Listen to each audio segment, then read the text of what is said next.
ஒரு அதிர்ச்சியான கவலைக்குரிய தகவல். அதாவது நாம சாரதி அனுமதி பத்திரம் எடுத்தோம்னு சொன்னா, அது 8 வருஷத்துல காலாவதியாகும். அதுக்கு பிறகு நாங்க அத புதுப்பிக்கணும். இந்த புதுப்பிக்கிறதுக்காக கடந்த ஒரு இறுதியாக வந்த செய்திகள்ல, கணக்குகள பார்த்தா 9,50,000 பேர்ட்ட எடுக்கப்பட்ட மெடிக்கல் மருத்துவ பரிசோதனை இருக்கு தானே. இதுல 77% சாரதி அனுமதி பத்திரத்த புதுப்பிக்க முடியாத ஒரு நிலை ஏற்பட்டிருப்பதாக கவலை வெளியிடப்பட்டிருக்கு. அப்படின்னு சொன்னா, அவங்களுக்கு கிட்டத்தட்ட 67,000 பேருக்கு கண் பார்வை பிரச்சனை இருக்கு. அதோட இது ஒரு பெரிய ஒரு பிரச்சனையாக பல பேர்கிட்ட இருப்பதாக கண்டறியப்பட்டிருக்கிறது. அதோட பார்வை குறைபாடு மட்டுமல்ல, 8% போதைப்பொருள் பாவனை செஞ்சிருக்காங்க. உங்களுக்கு லைசன்ஸ் கொடுக்குறன்றதே கவலைக்குரிய விஷயமாக இருக்கின்றதாக இவங்களுக்கும் கொடுக்க இயலாத நிலை ஏற்பட்டிருப்பதாக சொல்லப்பட்டிருக்கு.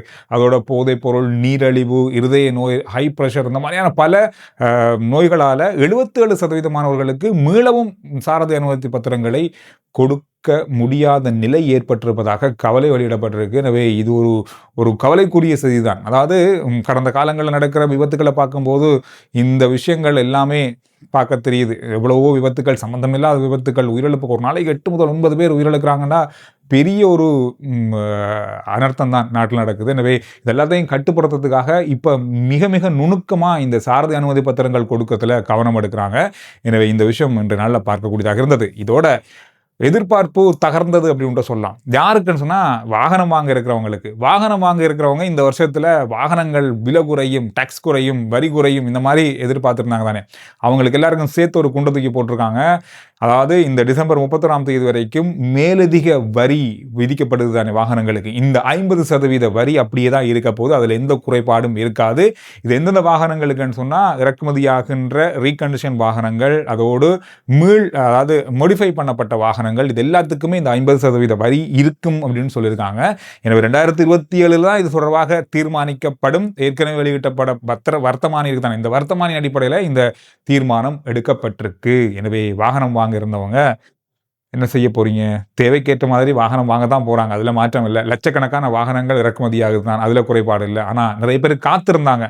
கொஞ்ச நாள்ல பிப்ரவரிக்கு பிறகு வாகன இறக்குமதியில ஒரு சின்ன குறைவு ஏற்படும், அதாவது வரியில குறைவு ஏற்படும் நினைச்சிருந்தாங்க. அது நடக்கல.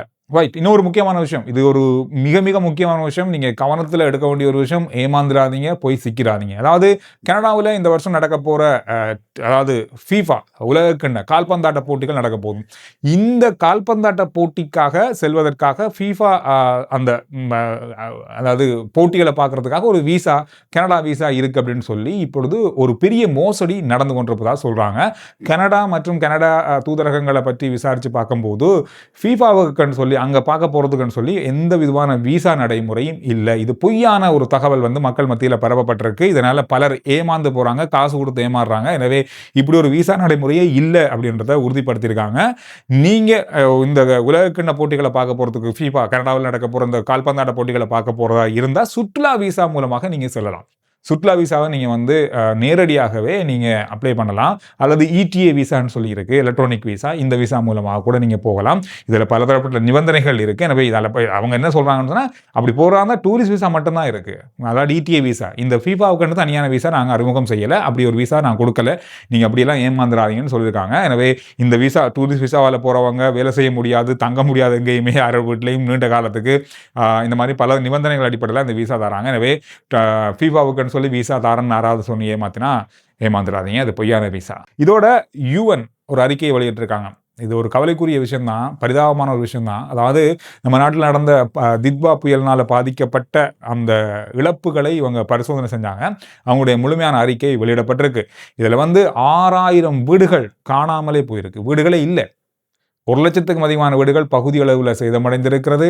அதிகளவான மக்கள் இடம்பெயர்ந்திருக்கிறார்கள். இன்னும் பல வருடங்களுக்கு இந்த இடம்பெயர்வுகள் இடம்பெற்றுக் கொண்டே இருக்கும்னு சொல்லப்படுது. காரணம், இன்றைக்கு நல்லா இருந்தாலும் இன்னும் ஒரு காலம் வரும்போது, இன்னொரு மழை வரும்போது இந்த இடத்துல வசிக்க முடியாதுன்ற கட்டம் வரலாம். எனவே இந்த மாதிரியான பல இடங்கள் அடையாளம் காணப்பட்டிருக்கிறது. வருகின்ற பல வருஷங்களுக்கு மக்கள் இந்த புயலினால் பாதிப்பால இடம்பெயர்ந்து கொண்டே இருப்பாங்க. 20 வருஷத்துல நடக்காத மிகப்பெரிய பேரழிவு, அனர்த்தம் இலங்கையில் நடந்திருப்பதாக உறுதியாக இருக்கு இந்த யுஎனுடைய அறிக்கையில. இதோட இன்னும் ஒரு கவலைக்குரிய விஷயம் சொன்னா, 15 பிள்ளைகள், சிறுவர்கள் தாய் தந்தை 2 பேருமே இழந்திருக்காங்க. 113 சிறுவர்கள் தாய் அல்லது தந்தையரை இழந்திருக்காங்க. இன்னும் 85 முகாங்கள்ல தற்காலிக முகாம்களில் மக்கள் வசிக்கிறாங்க, வீடே இல்லை, அவங்களுக்கு காணியும் வழங்க முடியாத நிலை ஏற்பட்டிருக்கு, சில கிராமங்கள் இல்லாமலே போயிருக்கு. எனவே இந்த மாதிரியான பல இன்னல்களை இந்த தித்வா புயல் ஏற்படுத்தி இருப்பதாக சொல்லப்பட்டிருக்கு. இதெல்லாம் மீள் கட்டுமானம் செய்து பழைய நிலைக்கு கொண்டு வரதுன்றது அவ்வளவு இலகுவான விஷயம் இல்லை, நீண்ட காலம் எடுக்கும் அப்படின்றது இந்த அறிக்கையில நாங்க பார்க்கக்கூடியதாக இருக்கு. அமைச்சர் விமல் ரத்நாயக்க இன்றைய நாள்லையும் ஒரு பெரிய ஒரு விஷயத்தை தூக்கி போட்டிருக்காரு. அது பல இடங்கள்ல வெடிச்சு சிதறது.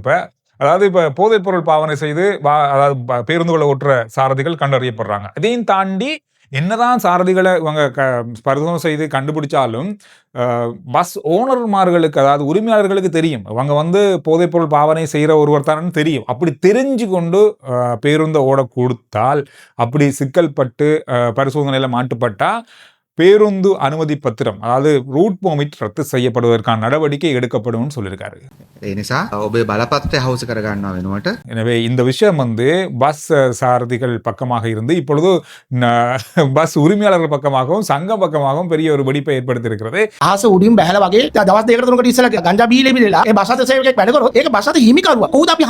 நாங்க எப்படி அவர் போதைப்பொருள் பாவனை செஞ்சிருக்காரு அப்படின்னு சொல்லி கண்டுபிடிக்கிறது, இதெல்லாம் எந்த அளவுக்கு நியாயம் அப்படின்னு மாதிரி பெரிய கேள்விகள் கேட்கப்படுது. எனவே இந்த விஷயமும் பார்க்கக்கூடியதாக இருக்கு.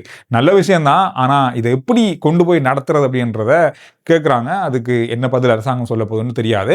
இதோட இன்னும் ஒரு நல்ல ஒரு சட்ட மூலம் கொண்டு வரப்பட்டது. யாருக்குன்னு சொன்னால், வாடகைக்கு இருக்கிறவங்களுக்கு அவங்கள காப்பாற்றுறதுக்கு அல்லது அவங்களுக்கு ஒரு நியாயத்தை பெற்றுக் கொடுக்கறதுக்காக ஒரு நடைமுறை சட்ட மூலத்தில் ஒரு சிறிய திருத்தம் கொண்டு வந்தாங்க இந்த வாடகை சட்டத்தில்.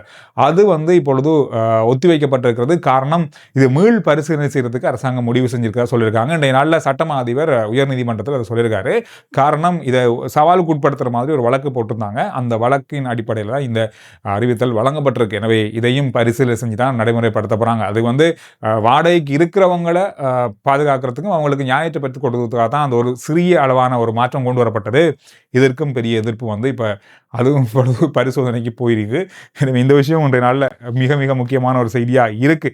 வருகின்ற 16ஆம் தேதி முன்னாள் ஜனாதிபதி கோட்டாபய ராஜபக்ஷ அவர்களை லஞ்ச ஊழல் ஆணைக்குழுவுக்கு அழைத்து ஒரு கடிதம் அனுப்பப்பட்டிருப்பதாக சிங்கள ஊடகம் உள்ள செய்தியை பார்த்தேன். இது அவங்களோட பக்கமாக இன்னும் உறுதிப்படுத்தப்படலை. இந்த விடயம் பெரிய அளவாக கொஞ்சம் பேசப்படுது. எக்ஸ் தளம் பக்கமாக அதிகமாக பேசப்பட்ட ஒரு விஷயமாக இருந்தது. இன்னொரு விஷயம், இது ஒரு நல்ல விஷயம் தான். ஜனாதிபதி நிதியத்தால் வழங்கப்படுகின்ற நிதி உதவிகள் இப்பொழுது மக்களுக்கு சரியான முறையில் போய் சேருவதாக உறுதியாகி இருக்கு. காரணம்னு சொன்னால், கடந்த வருஷத்தில் அதாவது விண்ணப்பம் செய்யப்பட்ட மருத்துவ தேவைகளுக்காக விண்ணப்பம் செய்யப்பட்ட ஜனாதிபதி செயலகத்தில் இருந்து கொடுக்கப்படுகின்ற நிதியில 70% நிதி கொடுக்கப்பட்டிருக்கிறது மக்களுக்கு. 100 பேர் அப்ளை பண்ணியிருந்தாங்கன்னா 70 பேருக்கு கொடுத்துருக்காங்க. கடந்த காலங்களில் இது இருக்கல.